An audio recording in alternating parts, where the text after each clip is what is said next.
يعني قبل سنتين كان اكو انفجار هنا يم العطار، هزل المجمع هذا بس كسر الجام، فقلنا عادي نطلع.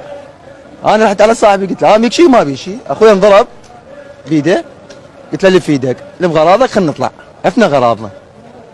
بدنا ننزل عندنا ولد صاحبنا انضرب بالجامع هناك قام يشخر بده يموت، فحرنا بس نريد ننزله، يعني ماكو شيء هو. انطفت الكهرباء مال مولده، مجمع صار اظلم. قلنا يا ولد خلينا ننزل لان صار صدق. احنا بدنا ننزل هذا البايل اول وحده هذا الدرج صعد لنا دخان بنار. قالوا يا ولد نزلوا من هناك على السرداب، لقينا نار من هناك. بلثنا اخوتي ماكو، انا فقدتهم لاخوتي، لقيت النار قبل السطح، نار قدامي، اريد اطفي ما اقدر، احترقت. شمرتها رفعت راسي قلت هاي شهاده، شاهدت ناس تدفع من قدام وناس من ورا بس ما تشوف احد، بس هذا الموبايل فاتحه انت بصفك ما تشوفه من الدخان.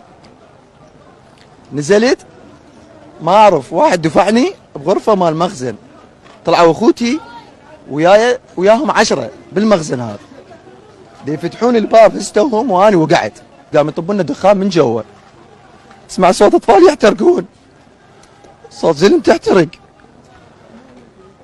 اسمع اسرائيل ياخذ برواحهم، والله سمعته بهاي اذني، صوت ما سامع بحياتي ولا يسمع البشر، هاي كلها لا تسمعه، بس السمعه تموت. خذ ارواحهم كلهم، بس احكي لك العالم هذول اول الناس احترقوا ولا واحد منهم طلعوا. اعدد لك اياهم واحد واحد. حماده ما مسوي شيء، والله ما مسوي شيء، تام 20 واحد يوكلهم هو. واللي خلقك واللي خلقك اكو يتيم يطوب يصعد اذا ما يلوموا له. والله هذول الشباب عمي 9 سنوات وياهم انا، لك يلزمون الحرامي يقول له روح، ما يسوي له شيء. صدقني كل يوم جمعه يسوون شموع يعلقون على الناس. منو؟ فهد ورا العيد لما يلاقي فلوس ده يتزوج. منو بعد؟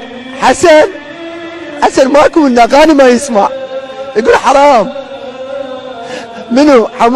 حمدي هذا فاتحته هنا ثاني يوم العيد يخطبوا له، شو مسوي؟ منو بعد؟ حمزه كردي لا حد يشوف طائفيه.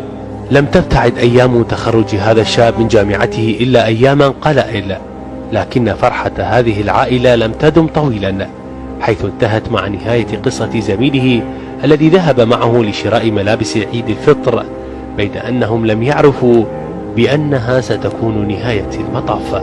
ابني هذا محامي استوى متخرج، دورت عليه المستشفيات كلها من 2 ل6، آخر شي جيت هنا أنا صعدت بيدي هاي نزلته من فوق.